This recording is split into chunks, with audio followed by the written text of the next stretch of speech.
Erica here with Prep Scholar GMAT. Back today with another top GMAT reading comprehension trick.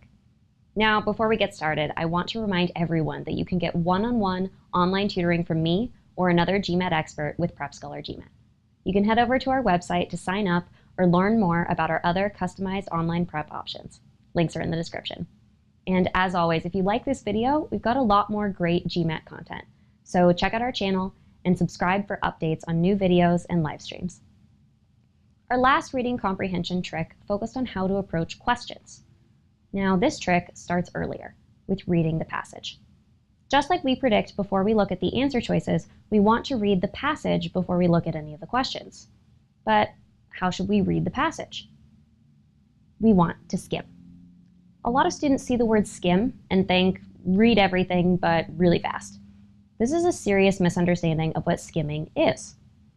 When we read every word of the passage, at best, we spend too much time and space in our brain focused on unimportant parts of the passage. Now, this can get particularly dangerous when we assign too much value to a trivial detail and forget about a big concept. At worst, our eyes glaze over as we read and we finish the passage with no idea what we just read. Now, we obviously want to avoid this. So when skimming, our goal is to read fewer words, but get more meaning. Like we've touched on before, there are 4 things we want to get out of the passage that comprise the meaning. So first is the purpose. What's the point of the passage? Is it meant to argue a point? Is it meant to explain a concept? Is it meant to compare 2 conflicting viewpoints? Analyze a course of action?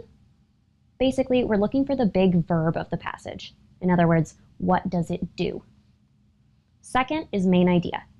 What is the passage about? Is it about the 2 strains of feminism in Russia? Is it about a method of addressing pay inequality? And at what level are we focusing? Is it about global warming or specifically about the ozone layer? We want to capture what the main focus of the passage is. Third is organization. How is the passage structured? Does it start with background information on a trend, then dig into historical examples, and finally project that trend into the future? Or does it lay out an argument to start, then present a counterpoint, and finally rebut that counterpoint? Or does it start with a hypothesis, then describe the methods of a study, and then finally reveal the results and implications of that study? Basically, we want to find the purpose of each major chunk of the passage. Fourth is tone. How does the author feel about the main idea? Does the author feel anything? Sometimes the answer is no. But if yes, how do they feel? Is it positive or negative? And at what level of intensity? Are they excited or cautiously optimistic? Are they not in favor or hesitant about implementation? This can also apply to people or groups within the passage. How do the scientists in paragraph 2 feel? Or how do 2 political groups feel about each other? Etc. Now, while we're looking for those 4 things, there's one thing in particular we do not want to get from the passage, and that's detail. Anything that provides more description or further depth, we want to ignore.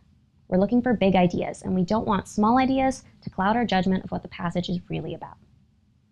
Okay, so how do we find these big ideas? First, there are certain sentences in the passage that we know will be relevant to the purpose, main idea, organization, and tone. We only want to read those sentences. These major sentences include first and last sentences of a paragraph and sentences with transition words. So if I see a however, in contrast, therefore, as a result, but, since, should, must, all of those are going to indicate to me that I should read the whole sentence. Now, on the other hand, a for example, or a first, second, or third should indicate that we don't want to read the sentence. Now, every passage is going to be slightly different. You can bet that if I see a question mark, I'm going to read the question and the sentence after it to find the answer. But first, last, and transitions will provide you a solid framework on which to build your passage reading strategy. Second, interpret as you go. If your passage is broken into paragraphs, it's for a reason. Take a second at the end of each paragraph to summarize the paragraph in a few words. What did it say? What role does it serve in the passage? If your passage isn't broken up into paragraphs, or even if it is, take a pause at each transition word. What is the part before the transition word doing compared to the part after the transition word? Incorporate that shift into your summaries. This is also a really great time to think about purpose, main idea, organization, and tone for your summaries. Now, just like we don't want to read details, we definitely don't want to make note of them. A good way to do this is to put a word limit on your summaries. I like to cap it around 5 to 8 words per paragraph. Now, interpreting as you go will help you to stay engaged and active in finding your big ideas as you read. And it'll give you a great tool to answer the questions. If you need to know the main idea of the passage, it's typically what's discussed in your summaries.